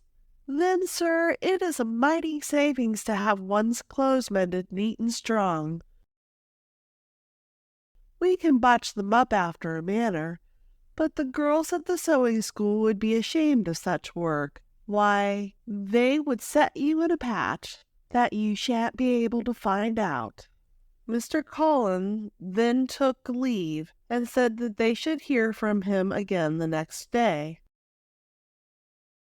Accordingly, the next day, a cart of Mr. Cullen's drove up to the cottage door, and a variety of things were brought into the house. First there was a sack of meal to fatten the pig, and a bag of salt to cure it. Then came a large beefsteak pie, and a small barrel of beer. The children's eyes sparkled with pleasure, but what was their delight when 2 parcels were opened, in which they found a complete suit of clothes for each of them. The man who drove the cart bade Jenny observe that the close straw bonnet and the warm cloth cloak were for her to wear in cold weather, to go to church and to school. Jenny, who dearly loved a little finery, jumped about for joy. Lastly, there was a package of new nets for the fishermen. In short, there was not one of the family who had not cause to rejoice, and to be grateful to Mr. Cullen for the kind return he made them for their honesty. The school was a source of great improvement to the children. The fisherman and his wife worked hard to do without their aid. The pig was fattened and in due time salted, and the fish, when once in the net, finding no holes in it through which they could escape, were brought safe ashore, and by their sale afforded the family a comfortable maintenance. Chapter 6 of Mary's Grammar. Adverbs. We now come to the part of speech called adverbs. Can you guess what that means, Mary? Adverb, repeated Mary thoughtfully. That must be something added to a verb. So I suppose it's like an adjective added to a noun to show what sort of noun it is. Something like, replied her mother, but not quite, for the adverb does not point out what sort of verb. The verb itself shows that. If you say, I dance, or he strikes, the sort of action is described by the verb itself, without any adverb being joined to it. Then what does an adverb show, Mamma? Several things, replied her mother. In the first place, it shows the manner of the verb. You can read, Mary, but in what manner do you read? Oh, Mamma, I hope I can read well, now that I am 7 years old. Then well is an adverb added to the verb to read. I do not say that it is one which always points out your manner of reading, for sometimes you read carelessly. Ah, Mamma, cried Mary. That is an adverb too, and sometimes I read too fast. Is that an adverb? Yes, and sometimes indistinctly. Oh, what a number of adverbs there are to describe my manner of reading, said Mary, laughing. I wish you would keep to the first, Mary, and always read well. Or, if you wish to add other adverbs, let them be to read slowly, distinctly, fluently, prettily. I think, Mamma, the adverbs all end in ly. Not all. Those that end in ly are taken from adjectives. Slow, distinct, fluent, pretty are adjectives which show the quality of the noun. Slowly, distinctly, fluently are adverbs which show the manner of the verb. You say a slow horse, a distinct reader, a fluent tongue, a pretty child. Then if you add ly to those adjectives, you change them into the adverbs slowly, distinctly, fluently, and prettily, and you add them to verbs instead of to nouns. Now let me see, Mamma, whether I cannot find out an adjective that may be changed into an adverb. She thought a little, then said, This is a nice cake. Nice is the adjective, and nicely the adverb. Yes, you may say it is nicely baked. Nice, you see, is the adjective belonging to the noun cake, and nicely the adverb belonging to the verb to bake. I will write down a few adjectives with their corresponding adverbs. Dirty, dirtily, sweet, sweetly, wide, widely, high, highly, fresh, freshly, new, newly. I wonder, Mamma, said Mary, that adjectives are not called adnouns. I should remember much more easily what they meant. I shall never forget what adverb means, because the word tells you at once. But I must guess to what an adjective is to be added. Very true, my dear, but we cannot take upon ourselves to change the names which grammarians have given to the different parts of speech. Then, Mary, besides the adverb which shows the manner of the verb, there are others which point out the place in which it is done, as, I stand here, I walk thither, she went hence, he will go anywhere. Pray, Mamma, let me find out some of the adverbs that show the place. I thought my thimble was there, she said, opening a workbox. But, she added, looking about, I can find it nowhere. Very well, Mary. That is, if it is only an example you are supposing, and that you have not really lost your thimble. Oh, no. Here it is, said Mary, smiling and lifting up her forefinger. This is not all, continued her mother. There are some adverbs which relate to the time in which the verb is performed, as I eat now. John will go soon. He has been already. Now it is my turn, Mamma. I dance often, but I seldom draw. He will write presently. Will you go directly? The next class of adverbs, said her mother, points out the number of times the verb is performed, as I spoke once, or twice, or 100 times. Oh, what a great deal of speaking! Exclaimed Mary.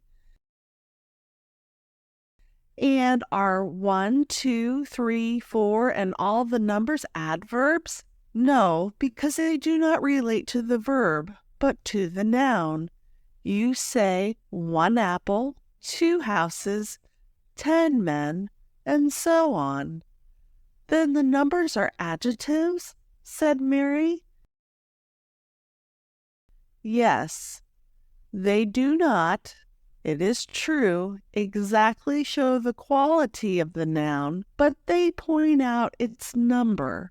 When you mention the number of the verb, you do not say, I wrote 1, but I wrote once. Well, said Mary, I do think so many different sorts of adverbs is a little puzzling. You have at least learned enough of them today, my dear, replied her mother. Go and take a run in the garden to refresh yourself. Continuation of adverbs, Lesson 10. In order to be able to recollect all the different sorts of adverbs, my dear, said Mary's mother to her, you must class them in regular order in your memory. Yes, said Mary, I must put them in order in my head, as I do my doll's clothes in her chest of drawers. Very well, replied her mother, smiling at the comparison, and put each class in a separate drawer. How droll, said Mary, laughing, that my head should be like a chest of drawers. I hope it is like a tidy chest of drawers, Mary. I have known some little girls whose drawers were in such confusion that when they want anything in them, they do not know in which drawer to look for it.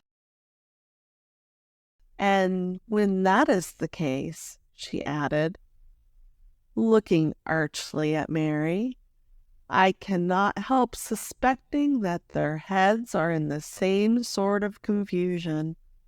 Yes, but I do not think you know such a little girl just now, mamma. For if you recollect, you praised me the other day for having my drawers in such tidy order. Well, then, it is to be hoped, Mary, that I shall find your head so too. Now let us see how many drawers you must have to keep the adverbs in. Do you recollect how many we have already mentioned?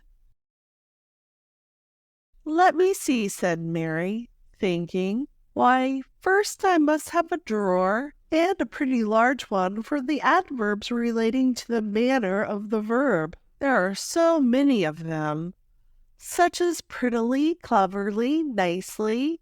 Then another for adverbs relating to place, as here, there, everywhere.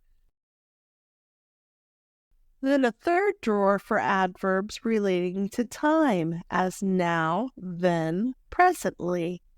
That need not be so large a drawer, I believe. And lastly, a little tiny drawer will be big enough for the adverbs that relate to number, as once, twice, thrice, and away, she said. And then she set off with a hop, skip, and a jump, and ran to the other end of the room, an exercise which never failed to relieve her mind when weary of thinking. But, my dear, said her mother, you know that we have not finished the adverbs. There are several other classes for you to learn. Then I must have some more drawers to put them in. And pray, what are they? The next class of adverbs relates to the quantity of the verb, as you have read enough.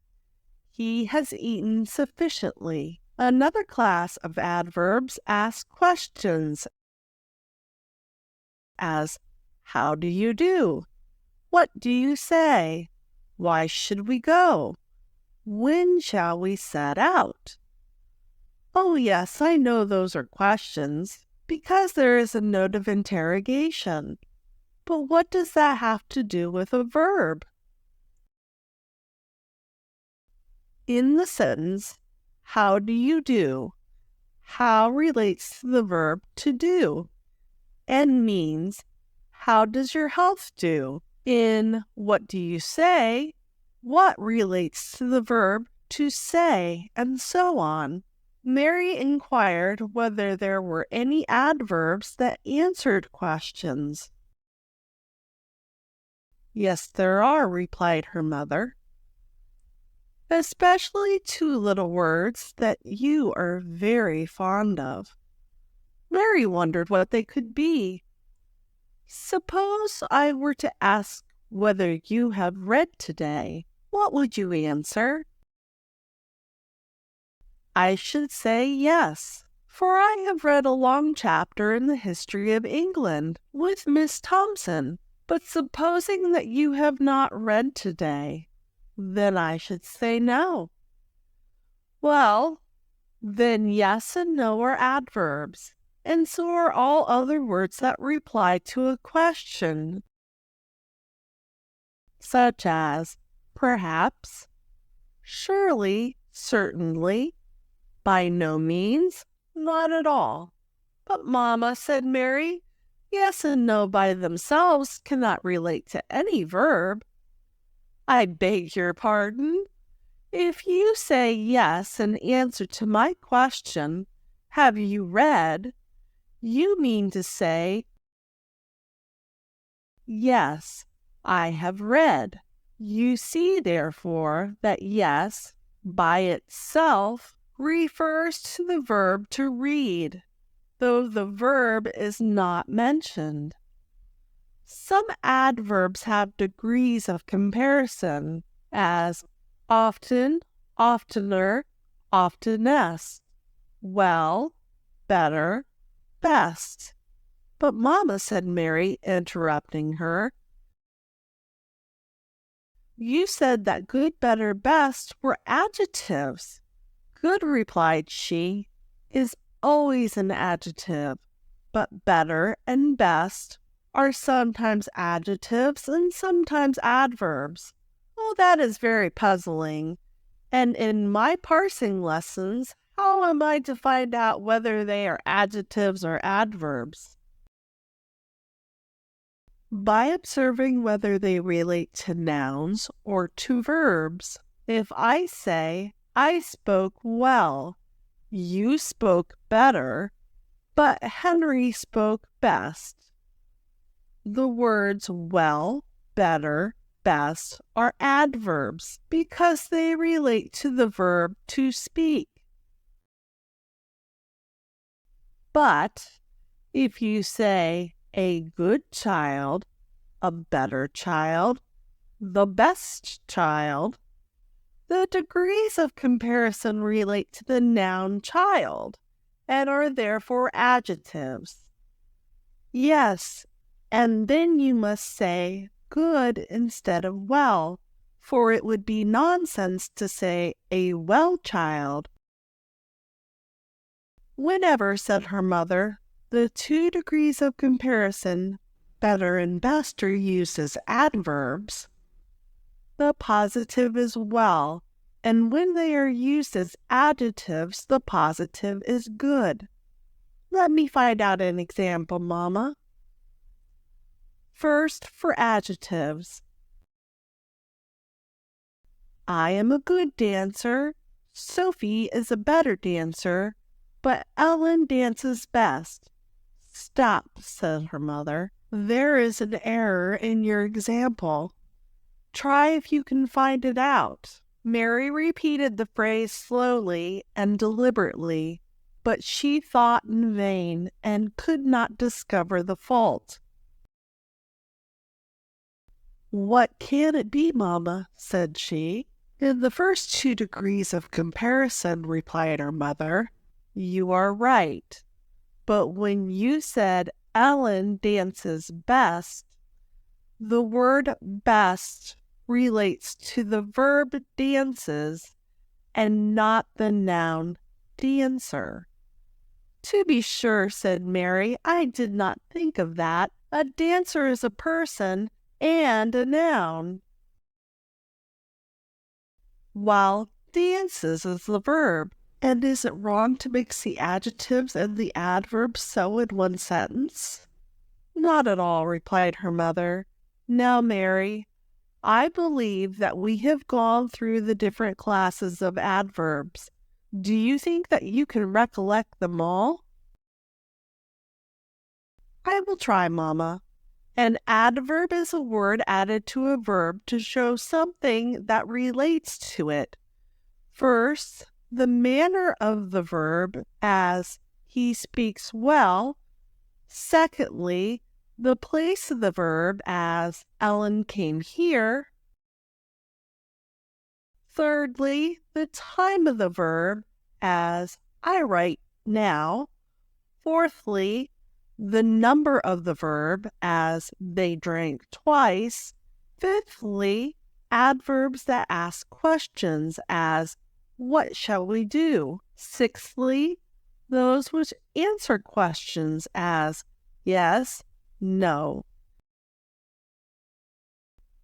"Oh, but mamma, I must have 2 more drawers for my questions and answers, for you know that I did not reckon them in my chest of drawers." "Very true, Mary," said her mother, "and I think we may now take leave of adverbs, and for tomorrow I have prepared a story instead of a lesson." Mary was pleased to hear this, for though she now liked her lessons of grammar, she liked the stories still better. The Sponge Cakes. Mrs. Burton was one day walking in the fields with her little daughter Harriet, who skipped on before her through the grass. The gay flowers sprung up beneath her feet, and smelt very sweet. But she did not stop to gather them, for she was impatient to reach the village where they were going to the pastry cook's. Harriet had 6 pence of her own to lay out, and all the way she went she was thinking what sort of cake she would buy. For herself she liked plum buns, but she meant also to buy a cake for her little sister Fanny, and she was not sure what she would like best. In their way they stopped at Mrs. Spruce's, the washerwoman's cottage, as Mrs. Burton had some directions to give her. Mrs. Spruce had a pretty little daughter called Alice, who often accompanied her mother when she carried home Mrs. Burton's linen from washing. And then Harriet and Alice sometimes played together. So Harriet was very glad to call at the cottage to see Alice, and she ran forward and, opening the little garden gate, called out, "Alice, Alice!" But no Alice answered. When they went in, they saw poor Alice sitting quite still in a low chair, and looking so pale and ill that she seemed as if she had not the strength to move. "What is the matter with poor Alice?" inquired Mrs. Burton. "Indeed, madam, I cannot say," replied Mrs. Spruce. "She has been in this downcast way for this week and more. The doctor calls it a sort of low fever, but no wonder she is so weak, for I can get her to eat nothing. The only thing she fancies is a bit of sponge cake. A lady gave her one last Wednesday, but it is all gone, and I cannot afford to buy her any more." "Does the doctor think it good for her to eat sponge cake?" inquired Mrs. Burton. "He says it will do her no harm if she wishes it." Soon after, Mrs. Burton and her little daughter left the cottage, and as they walked towards the village, they could talk of nothing but poor Alice. When they reached the pastry cook's, Mrs. Burton asked Harriet if she had made up her mind what she should buy. "Oh, yes, mamma, sponge cakes." And she inquired how many she could have for 6 pence. She was told 3, and 3 sponge cakes were put in a piece of paper and given to her, and she paid for them. "I thought, my dear," said her mother, "that you had intended to buy plum buns." "So I did, mamma, but I have bought these cakes for poor Alice. She can eat nothing else, you know, while I am hungry for everything. So it is much better Alice should have the cakes than for me to have buns." "You are a good child," said her mother, giving her a kind kiss, "to think what will please others rather than yourself. But then little Fanny, will she like to go without her cake? She is too young to care about Alice."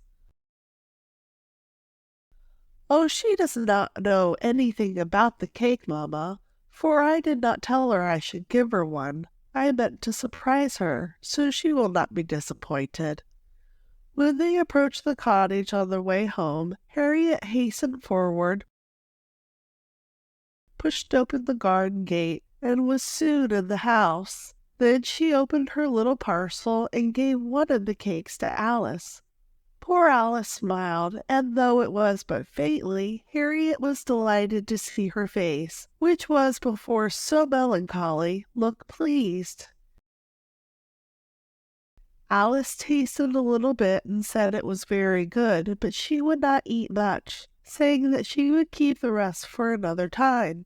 "Oh, here are 2 more cakes," said Harriet eagerly, "and they are all for you, Alice." "How good you are, my dear young lady," said Mrs. Spruce. "You have made poor Alice quite happy." Harriet felt quite happy too. She was much happier than if she had eaten the cake herself. She was so glad to do some good to poor Alice. In her way home, she gathered a quantity of field flowers. "I shall give some of them to Fanny," she said, "instead of the cake, and then she will be pleased too." Harriet liked to please everyone, but she herself was the happiest of anyone, because she enjoyed making others happy. Chapter 7 of Mary's Grammar. Prepositions. Lesson 11. At the next lesson, Mary's mother asked her what the grammar said about prepositions. "Prepositions," repeated Mary. What a long, hard word. Her mother took up the book and pointed out the place to her daughter, who read as follows: "Prepositions serve to connect nouns together and to show the relation between them." "I do not know what relation means," continued she, "unless it's like Uncle and Aunt Howard and my cousins, who are all our relations." "They are called our relations," replied her mother, "because they belong to the same family that we do. But the relation between words is not quite the same thing. You will understand it if I give you an example. Here is a table. That is a noun. And there is a chair. That is another noun. Now, if I say, put the chair by the table. By is the preposition which shows the relation between the table and the chair. If I left out the preposition and said, put the chair the table, you could not understand what I meant. No, indeed, mamma, for it would be nonsense. But the little word by explains it all very clearly. Now, said her mother, can you tell me what relation there is between this book and the table? The book does not stand by the table like the chair, said Mary. It lies on the table. And which is the preposition? Mary thought a little, and then replied, the book lies. No, it is not lies, for lies is the verb. It is what the book does. Then she suddenly exclaimed, on the table. Yes, on is the word which shows the relation between the book and the table. You are right, said her mother. Now where is the footstool? It is under the table, answered Mary. And I guess that under is the preposition. Now, Mamma, I run round the table. Is not round a preposition also? Yes, it is when used in that sense, but if you say, that is a round table, round would not, in that case, show the relation of the table to anything else, so round would not then be a preposition. Oh, but I know what it would be, Mamma. It would be an adjective, for it would show what sort of table it was. Mary, having run once or twice round the table, placed one of her feet upon the footstool, and springing up, seated herself upon the table. Now, Mamma, she said, what is the preposition that connects me with the table? On or upon? Which you like best, but I fear that my table may suffer from your frolics. So you had better come down and sit in the chair near the table. Oh, yes, near is a preposition, and she seated herself on the side of the table opposite to her mother, who said, here, Mary, catch this ball of worsted which I'm going to throw over the table. Mary caught it and asked how over could be a preposition, for the ball had not touched the table. That is true, replied her mother, yet over shows the relation between the ball and the table. The table was underneath, while the ball went over it. The chair which stands by the table does not necessarily touch it, nor does the footstool which is under the table. Well, let us now try something else besides the table, said Mary. There is a man walking across the street. Can you find out the preposition? Let me see. It is across. Yes, across shows the relation between the two nouns, man and street. Now he's going into that house, Mamma. Oh, she cried, pleased at the discovery. Into is a preposition between man and house. And now he is gone upstairs, for see, he is looking out of the window. But Mamma, is up a preposition? For there is only one noun in the sentence. He is gone upstairs. Who was it that went upstairs, my dear? Oh, the man, to be sure. But I did not say the man. No, but you said he went upstairs. What did he mean? He is the pronoun put instead of the man noun. That is true. And it is just the same as if you said the man went upstairs. So then, a preposition shows the relationship between a noun and a pronoun, as well as between two nouns. Certainly, or between two pronouns.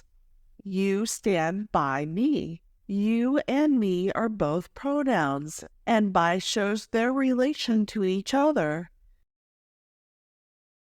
He speaks to her, said Mary. To is the preposition which relates to the pronouns he and her. I think, Mary, I have nothing more to tell you about prepositions, So we will now finish the lesson, and tomorrow we shall proceed to conjunctions. And as there is but very little to say on interjections, we may comprise them in the same lesson, and then I have a long story for the conclusion. Chapter 8 of Mary's Grammar. Conjunctions. Lesson 12. Conjunctions are words that have not much meaning in themselves, but serve the purpose of joining words or parts of sentences together. If I say, "Fetch me a pen and some writing paper," the sentence consists of two parts joined together by the little word "and." "Oh, yes, I understand," said Mary. The first part of the sentence is, "Fetch me a pen," and the second part, "some writing paper." And the little word "and" joins them both together, and so it is called a conjunction. Now, Mama, let me try to think of a sentence. Then, after a pause, she said, "I will fetch my doll and her cradle." And then she suddenly exclaimed, "Why, Mama, how very like conjunctions are to prepositions."